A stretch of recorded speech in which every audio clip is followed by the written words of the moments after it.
Brothers and sisters, thanks for taking a few minutes out of your day to tune in to what we hope to be one of the ways that we can better communicate to our members, not only current events within our local union, upcoming events, and really try and make sure that we, from your executive board, from the principal officers, increase our communication to the members. This will be available on our website. If you do not have a login, please make sure to go log in. Brother Bill Rotroff will be able to assist any member who has difficulty in that. And we look forward to spending some time with you on a few very important issues on a at least quarterly basis using this video President's Update. One of the big things, and as I start most of my President's Updates with, is one of political action given our current environment here, not only within the state of Nevada, but within our local political environment as well. For those who've come out already to support PFFN requests for folks to go down to the Grant Sawyer building here in southern Nevada, the importance of the Assembly bills, the Senate bill drafts, which are out there potentially having impact to our collective bargaining rights. AB 182 is a bill which will be out very shortly that will be attacking the right for us to collectively bargain. These are things that we ask your support with. If you can take a few moments out of your day, it is a drive down to the Grant Sawyer building, but it's a very important thing to ensure that those that are making these decisions see that these bills have an impact to our membership, to those of us that have a family that are members of the fire department. The collective bargaining process as it stands right now has been submitted in an AB bill, Assembly bill. SB would be a Senate bill draft. And within the next week, there will be a push to have that one heard in committee. Essentially, what that looks to do is curtail our collective bargaining rights and also how our dues are able to be collected. More of this will come from Rusty McAllister, your state president, and we will pass those on to members as they can, as soon as we can, and with more information and background on that. One of the hearings that was just done this last week had to do with presumptive heart and lung. The push was that if you had a retirement and after years of service, 25, 30 years of service, upon that day, unless a heart disease, unless a cancer or hepatitis had manifested itself and you were diagnosed upon the day of your retirement, you would no longer be covered. Clearly, for those who spend a career in an inherently dangerous environment, this is one that essentially speaks to a promise of, yes, we will put ourselves in harm's way, but we have a much higher risk of heart disease, of occupational illness. Incredible testimony was given on behalf of the Professional Firefighters of Nevada, Rusty McAllister, the president of the Metro Protective Police Officers Association, and several other members went up in opposition of this bill.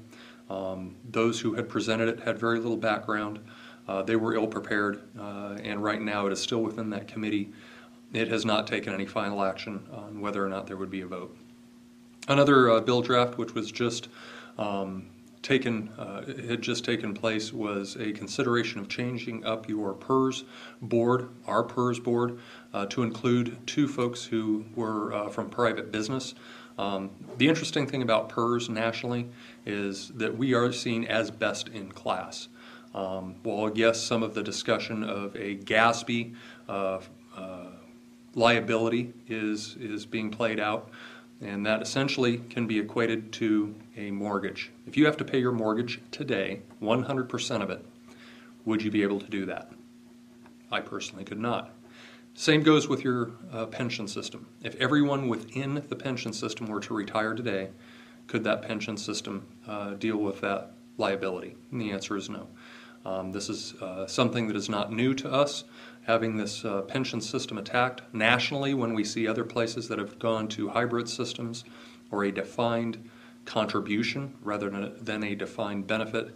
It has been catastrophic to those, and not only those within the system, but also those entities or those states themselves have had to go back and revisit that. Alaska is a prime example of that. What we look to do now is support the professional firefighters of Nevada in their lobbying efforts. I speak regularly with Rusty McAllister. I'll be attending a Southern District meeting by the time this is out to go over a comprehensive review of all of those bill draft requests that could have impact to us. The International Association of Firefighters 9th District Vice President Ray Ronnie will be in attendance, and resources from across the nation as far as PERS consultants are being utilized by your local union. A quick footnote on one of the issues that was I just discussed, that being the presumptive illness, the heart disease, cancers. It is imperative that our members attend their annual physical within the city.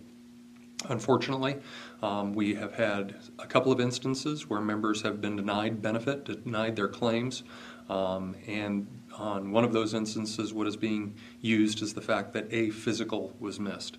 While yes, it is an investment of your time, and not everyone enjoys going through all the steps of that physical process, it is imperative that that is done, and if not, your benefits are absolutely at jeopardy. And the fact that even a current employee or a retiree, that the opportunity for that claim to be denied. Obviously, we support those claims. Your local union has some of the best lawyers in the field of workman's compensation that we utilize, and we prosecute those claims on the members' behalf, and also on presumptive issues as well, ensuring that there is not a precedent-setting case. But for our portion of that, it is absolutely imperative that you go and take that fire department physical. A little bit to our local politics. Unfortunately, the election for the state, we all know how that shook out, and the impact, while we can support the professional firefighters of Nevada in protecting those rights, our ability to actually impact the makeup of those, the Assembly, the Senate, is long past. However, on our local political front, I want to thank those members who have come out and walked for our endorsed candidates. Jerry Schroeder, Deborah March, and Sam Bateman, the three open council seats, all three incumbents, got our endorsement. For those elected into the position to lobby on behalf of the Henderson professional firefighters, these council people's door have always been open to us. As we have gone through this recession and the protection of our contract, first and foremost, recognizing no service reductions, no FRO positions being lost, no brownouts. That did not happen just by accident. We held the first ever Joint Labor Management Symposium. Your entire elected executive board and fire administration met. Part of that presentation was from the City Financial Update. Richard Derrick and Jill Lynch came in. And there's a few points that as we've come through this recession, and we truly are as a union preparing for the next step as our community in the state comes out of one of the greatest recessions since the Great Depression, that I'd like to share with you. Is we've got up here a few of the things. What are the major revenue streams within the city of Henderson? First is property tax.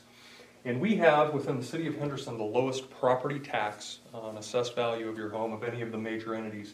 City of Henderson is 0.71, City of Reno, Las Vegas, and then North Las Vegas, $1.16 in that property tax on assessed value of your home. One of the biggest impacts through this recession was the loss of your home value. All of our homes, commercial, residential, saw a huge decrease. That revenue and property tax over here to the left, if you go in 2009, which was the peak, there was $83.4 million generated in the city of Henderson in property tax. In 2014, $57.9 million is another data point. In 2006, we are still behind that level of income within the city of Henderson on that property tax piece. In 2009, we had an operating budget of $617 million.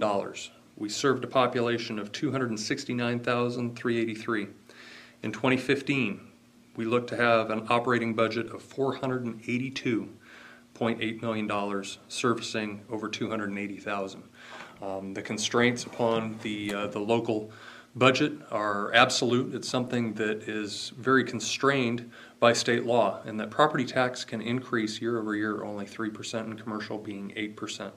The hopes that the city had for this being fixed within the legislative session, frankly, that probably will not come to fruition. And council's ability to increase property tax rates, their own ability to do that, is one that would only net, if they went up to the maximum, because anything above that 3% increase is abated, would only be about $780,000 to the actual general fund revenue. So there are very real constraints within the income side of the house. Very strategic decisions were made as far as deferring and stopping capital improvement funds. Those include your MDTs, the EPCR devices, new apparatus, and to retain folks in employment within the city of Henderson. We all feel that squeeze today, and it's one that as we look to the future, there very well likely be a property tax referendum brought to the voters to increase the ability to generate above the cap.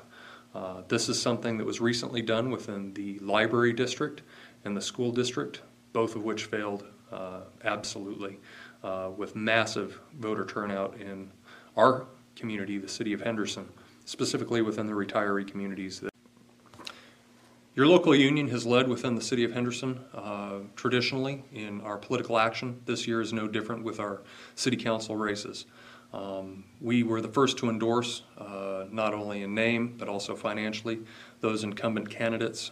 Please come out and support the walks. I understand members can't make all of them, but if you have one or two that you can put out, the stewards will be coming out to the stations next month.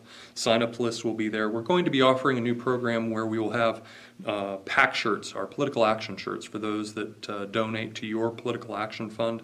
Those funds come directly back into the coffers of Local 1883 through the Fire PAC Exchange Fund with the IAFF, and those dollars are reinvested into races in our community. We'll be out with samples of those shirts online shortly, showing you the different donation levels where you can get a shirt, a hoodie, and then at the highest level, a IAFF windbreaker as well. So look to that coming out.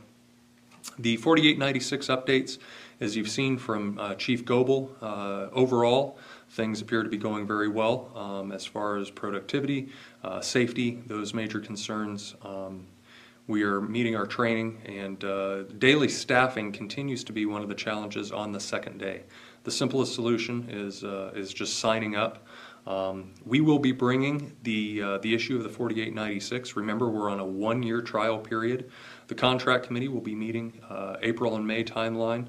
We will be soliciting a membership survey to find out not only do you support or not support the 4896, but also concerns. We have put together a list of ongoing concerns from labor and management that we will go and negotiate those. Through that process, we will bring it back for the ratification of the membership in June, and if it passes, we continue with the 4896. If it doesn't, we would go into implementing back to the 3-4 schedule. But please take a few minutes when that survey comes out, not only for this 4896, your contract committee works throughout the year on issues, and we will be getting your feedback on issues not only on the 4896 but also for our 2016 contract negotiations as well. Sick leave buyback policy, I will be sending out a complete overview of that program. This last year was the first time that we were able to bring that into our contract from years and years of negotiations, your ability to sell that leave back. We did have some changes to that. We will provide all of those, and we'll get that out along with this President's report out to the membership. I'd like to specifically thank those members of our Honor Guard. Henderson Professional Firefighters Honor Guard have just done a fantastic job since their inception, but especially over this last couple of years. The new Honor Guard commander, Brian Feliz, has worked very closely with the executive board, setting goals and objectives for that. They are part of the executive board budget, and we support their needs.